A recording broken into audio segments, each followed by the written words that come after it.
The NBA awards race is heating up or thawing, if you will.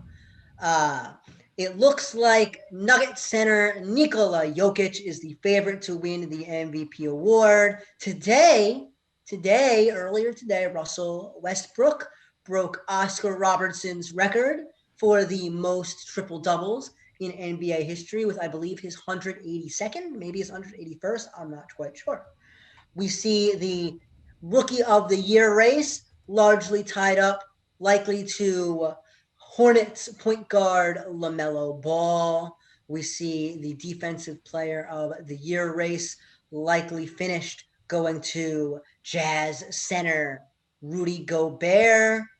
Are there any races that are still open for debate? I haven't mentioned the six man of the year because I have a controversial take on this. And I haven't mentioned any of the All NBA teams, which are interesting because the NBA is playing around with the positional rankings with a lot of players, listing guys like Joel Embiid and Nikola Jokic as forwards, listing LeBron as a guard, and making they also made Jason Tatum a guard and Jaylen Brown a forward. Just now, we would be remiss if we did not mention that today Jaylen Brown went down for the rest of the season with a wrist injury, so he will miss the remainder of the regular season and all of the postseason. Now, the Celtics are slated for the play-in game, and they look pretty awful. They have looked pretty awful all year. I would not expect them to win their play-in game matchup against the Hornets, but certainly losing Jaylen Brown makes that a tough proposition for them. Andrew, I know you're going to have a galaxy brain take on this that we're all going to disagree with. So why don't you hit me with what you're thinking? All right. Well, number one, the Jaylen Brown news, T's and P's. Hope he gets better soon. I'm just saying, if you do happen to get out of that play-in, that's one less obstacle for my New York Knicks, one less hurdle for us. So there is that. Yes, sir. Hashtag Knicks tape. Good job. Good job. He's helping the Knicks without even being on the team. We love to see it. The sixth man of the year. There's no doubt who the sixth man of the year should go to. The sixth man of the year should go to the man who the New York Knicks acquired from the Detroit Pistons. Yes, sir. Yes, sir. The sixth man of the year is Derrick Rose. I mean, without a doubt, he's turning back the clock. Without a doubt.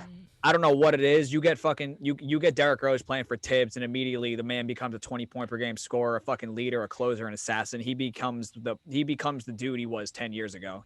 Under Tibbs, no matter what uniform he's wearing, under Tibbs, he's a fucking sniper. The dude's shooting like 40-something% from three. Like, I think he's 50-40-90 with the Knicks. He's 50-40-90. He's the closer. He's basically like, we start out for Peyton just for shits and giggles, just so the other team kind of backs off, but we know who the real point guard of this team is. It's Derrick Rose. When he comes in the game, he does not leave. Like, once he's in the game, he plays the rest of the game. Tibbs does not sub him out once he puts him in. And rightfully so. Late in the first quarter. And rightfully so. In terms of the sixth man, no, not sixth man. Most improved is Julius Randle. That's without a doubt. He's going to be all NBA. First team or second team. This is where I actually have a kind of a debate, because people are like, well, he's not, this guy statistically is having a better season. And I was like, but listen, you kept RJ Barrett off the all rookie team because he wasn't performing in New York. So you have to now inflate the guy who is performing in New York if you're going to use those same standards to keep a guy off the all-rookie team. Because RJ Barrett at this point of his career, you look at all those dudes that made the all-rookie team outside of John Morant and Zion, RJ is fucking blowing them all away. He is fucking blowing on a playoff team too. I mean, can you even name anybody else besides those two from the all-rookie team? Fucking Tyler Hero, Kendrick Nunn. I mean, they both. Who the fuck are that? Like, Tyler Hero, he's cool. I mean, I guess he was a rookie last year. He fucking Kendrick Nunn. Who the fuck is that? Who is that? I don't know. Not in the rotation for the Miami Heat. Exactly. And the New York Knicks are above them. RJ is the number 2 scorer on the 4 team in the East. This Kendrick Nunn dude is a bench player for a team who's behind New York, who gets carried every night by by Bam, Jimmy Butler, and Goran Dragic when he's on the court. So I think Julius Randle is definitely an all NBA first team. You know what? My defensive player of the year, it's going to be Rudy Gobert. I actually, and this is my Knicks bias coming out, of course, but before he went down, Nerlens Noel was making a very fucking strong case for that defensive player. I understand Rudy Gobert, even though Nerlens Noel, the bias is showing. He's gonna the Jazz are 17 points per game better per 100 possessions when Rudy Gobert is on the court versus when he's off. That's the best in the league by far. It's like not even close. Yeah. I forget who the number 2 is, but it's like not even close.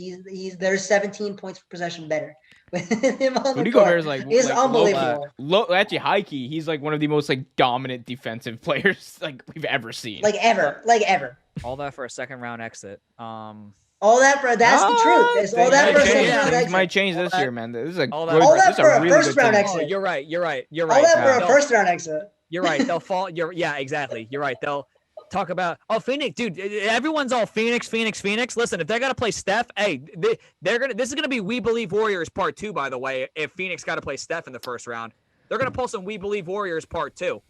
So for me, MVP, I think I love Chris Paul, but that's a pipe dream for MVP.